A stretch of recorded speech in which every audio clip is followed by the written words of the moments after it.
Hey, yo, like, click, subscribe, do all that. It's Netflix time. This movie's called Red.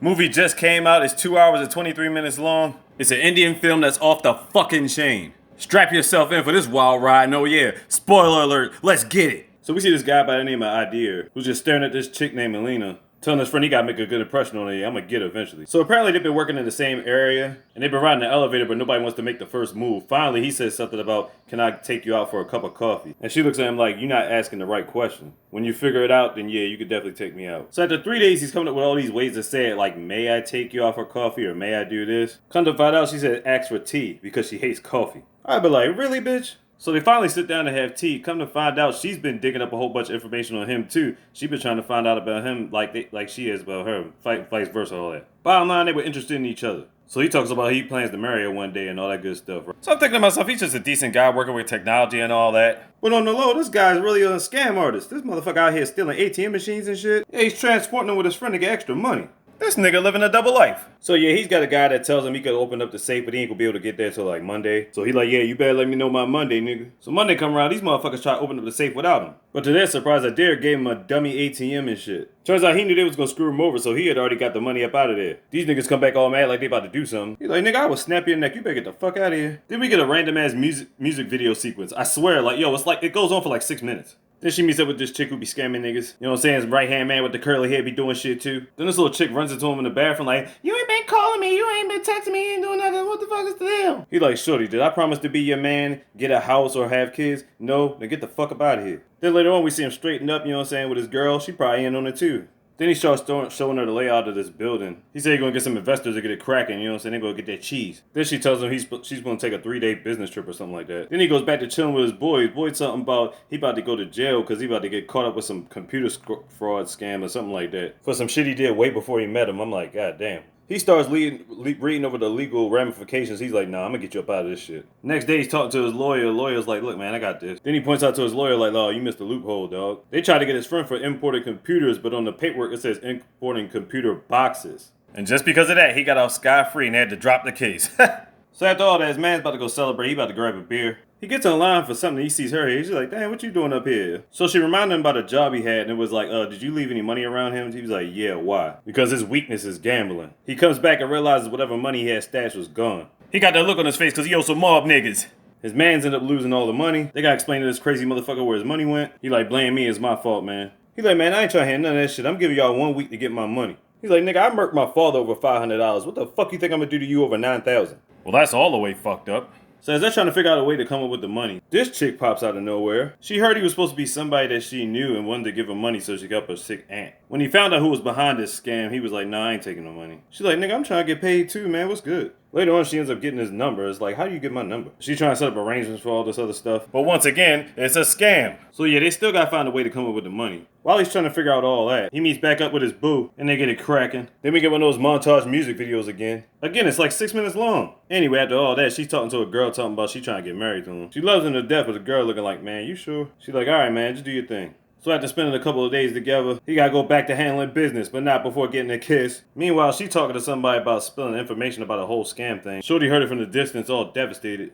See, she back at home now contemplating life, and the thing was, the money that she was going to give was actually going to be her wedding money. Later on, he comes to her door and actually does ask for the money. And even though she knew he was lying, she still gave him the money anyway. I'm guessing she hoped that he would return or tell the truth or something like that. Well, why even give this nigga the money though? The fuck was she thinking? Apparently it wasn't enough money because he hops in the whip, breaks in this guy's house with a yellow coat on, and ends up murking some dude named Hakash with a fucking screwdriver. What in all of the fuck? This whole thing just went completely left. So he starts burning evidence. Police on the scene the next day. The place was wiped clean and Oshkosh was found in a bathtub. So wait a minute, did he just murk this nigga for no reason? Did he get any money or anything? Yep, there was a safe and there's no money in it. And from the police report, it was a good couple stacks in there. So he murked this random ass nigga and found out he had some money. So it was like, okay, that makes sense. Now he's gonna go pay off whoever. But why some random dude named Akash? Well, anyway, he pays off his friend's debt, everything's all good. This chick comes to talk to him again. She feels like it's destiny that they met, and he's like, yeah, whatever. Meanwhile, police still on that case. They found out a neighbor took a photo while they was taking their own pictures. Some girl was taking a selfie with a man, but they said But they enlarged the vision in the background and it was like, oh, it's him. Now the technology to make the picture enlarge that much and that clear is beyond my comprehension. I don't give a damn how good the phone is, it ain't doing that shit. Well, anyways, he's leaving out the house. The boys pull up on him. They lock him in the hole and have him sitting there like the entire day. Then she finally comes asking him questions. He's like, man, we got your face on camera, nigga. What you gonna do? He's like, man, that shit don't prove nothing. You ain't see me do it. You ain't got no evidence, nigga. So they leave his ass in there. Alright, here comes some crazy shit.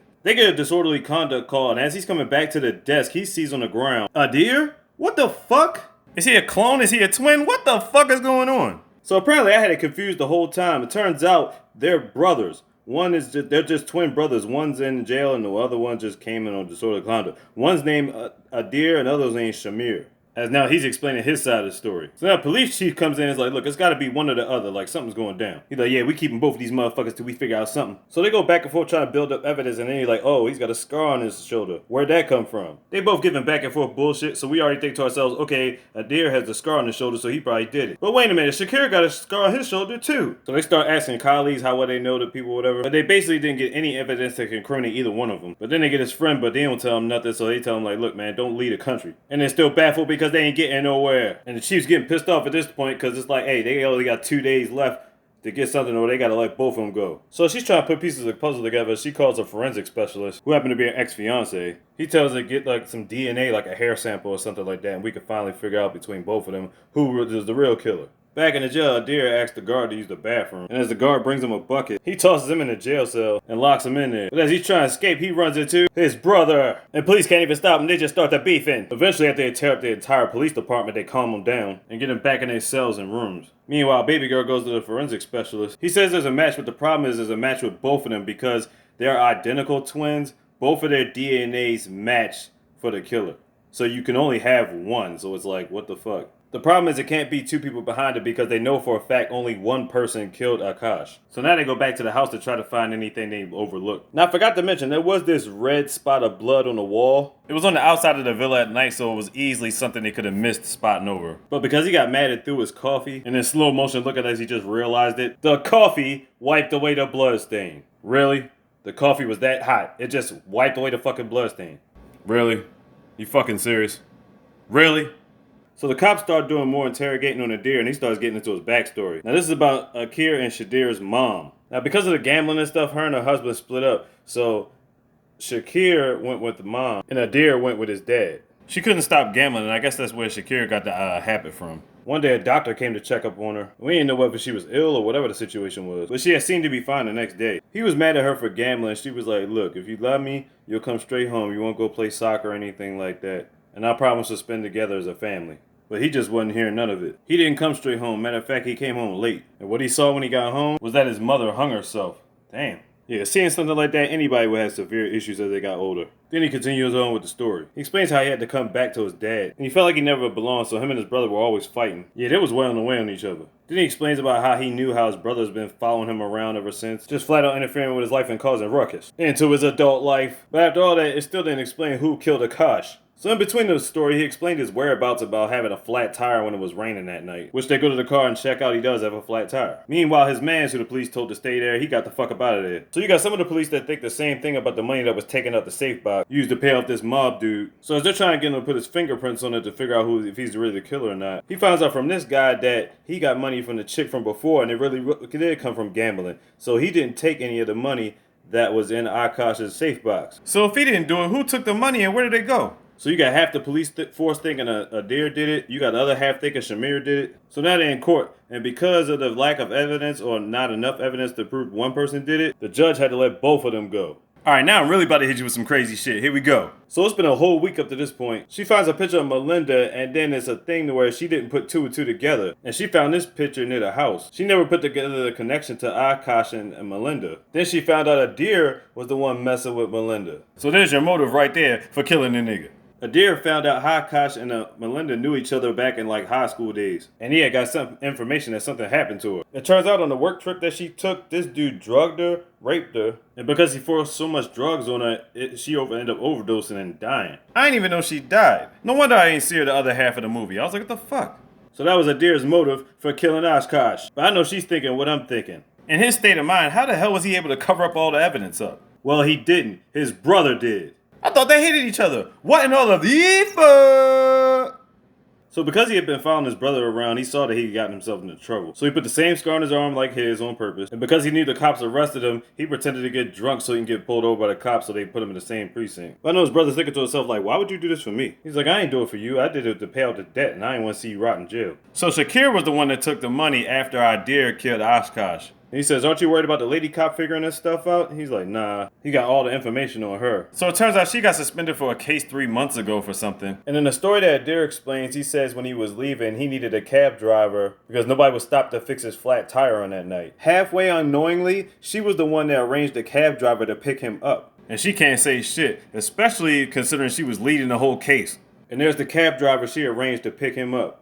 So even if she didn't know, it still compromises her position and she can never open it back up. And that's it. Basically, they're free in the clear. But Adir has something else to give to Shakir. He gives him a picture. And it's a picture of both of them and their mom. The last time they were all together. Adir rides off in the sunset having flashbacks of his girl. Shakir links up with the girl he took money from. He gives his heartfelt speech about his mom and they ended up together. And that's Red for you. And y'all thought I was talking about the Bruce Willis, John Malkovich, Mary Louise Parker version of, nah, this some straight up Indian shit right here, dog. Red on Netflix. Check it out. Like, click, subscribe, do all that. You already know what time it is. Slick DZ, all DZ, mister. Big. Could have got this slogan.